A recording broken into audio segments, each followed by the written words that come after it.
గత 40 సంవత్సరాలుగా నెల్లూరు నగరంలో మద్రాస్ స్వీట్స్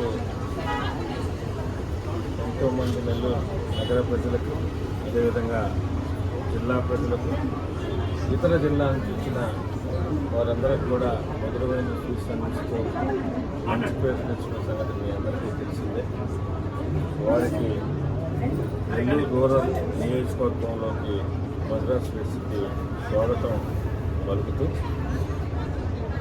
అదేవిధంగా మరిన్ని బ్రాంచ్లు నెల్లూరు జిల్లా పేరుని రాష్ట్రంలో ఇతర దగ్గరలో కూడా ఓపెన్ చేసి నెల్లూరు జిల్లా పేరు ప్రతిష్ఠించే విధంగా వారు ఉండాలని, ఆ విధంగా ఆ భగవంతుడు వారిని ఆశీర్వదించాలని, అన్ని రకాల వారికి అండదండలుగా ఉండాలని కూడా మనస్ఫూర్తిగా కోరుకుంటూ, నెల్లూరు రూరల్ నియోజకవర్గంలో కరెంట్ ఆఫీసులు ఏదైతే మద్రాస్ స్వీట్స్ పెట్టారో ప్రజలందరూ కూడా దీన్ని వినియోగం చేసుకోవాలని, ప్రతి ఒక్కరు కూడా వచ్చి వారిని ఆశీర్వదించాలని కూడా కోరుకుంటూ, షాప్ ఓనర్స్ అయిన గోపీకృష్ణ గారు కానీ వారి పిల్లలకి అందరూ కూడా శుభాకాంక్షలు.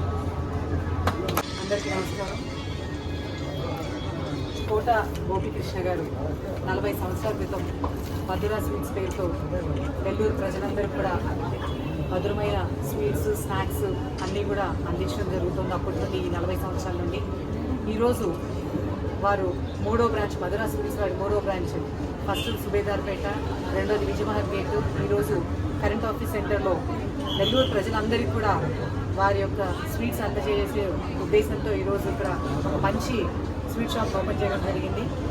ముఖ్యంగా వారి స్వీట్స్లో అయితే నెల్లూరు ప్రజలందరికీ కూడా తెలుసు. ఇక్కడ నుండి యూఎస్ వరకు కూడా అందరూ వాళ్ళ కలాకాండ్ కానీ, అలాగే క్యారెట్ హల్వా, ఇవన్నీ కూడా చాలా ఫేమస్ వాళ్ళ స్వీట్స్. సో వారి సేవలు మరిన్ని సంవత్సరాలు నెల్లూరు ప్రజలకు అందించాలని, నెల్లూరు ప్రజలందరూ కూడా ఈ ఏరియా వాళ్ళందరూ ప్రతిసారి కూడా అక్కడికి వెళ్ళి తీసుకోవాల్సి వస్తుంది సుబేదార్పేటకు. అలా కాకుండా రేపటి నుండి వారికి అందుబాటు ధరల్లో ఒక మంచి స్వీట్ షాప్ని ఇక్కడ ఏర్పాటు చేసినందుకు వారికి ధన్యవాదాలు తెలియజేసుకుంటూ, ఈ స్వీట్ షాప్ని ఈరోజు మన రూరల్ శాసనసభ్యులు కోటరెడ్డి శ్రీధర్ రెడ్డి గారు, అలాగే నెల్లూరు రాష్ట్ర తెలుగుదేశం పార్టీ నాయకులు కోటరెడ్డి గిరిధర్ రెడ్డి గారు ఈ స్వీట్ షాప్ను ఓపెన్ చేశారు. నెల్లూరు ప్రజలందరూ కూడా దీన్ని ఆదరించాలని చెప్పి వారి సన్స్ ఆధ్వర్యంలో ఈరోజు వాళ్ళ కొడుకుల ఆధ్వర్యంలో ఈ స్వీట్ షాప్ని ఓపెన్ చేసిన దానికి నెల్లూరు ప్రజలందరూ ఆదరించాలని చెప్పి వారికి మరీ ధన్యవాదాలు తెలియజేసి శుభాకాంక్షలు తెలియజేసుకుంటున్నారు.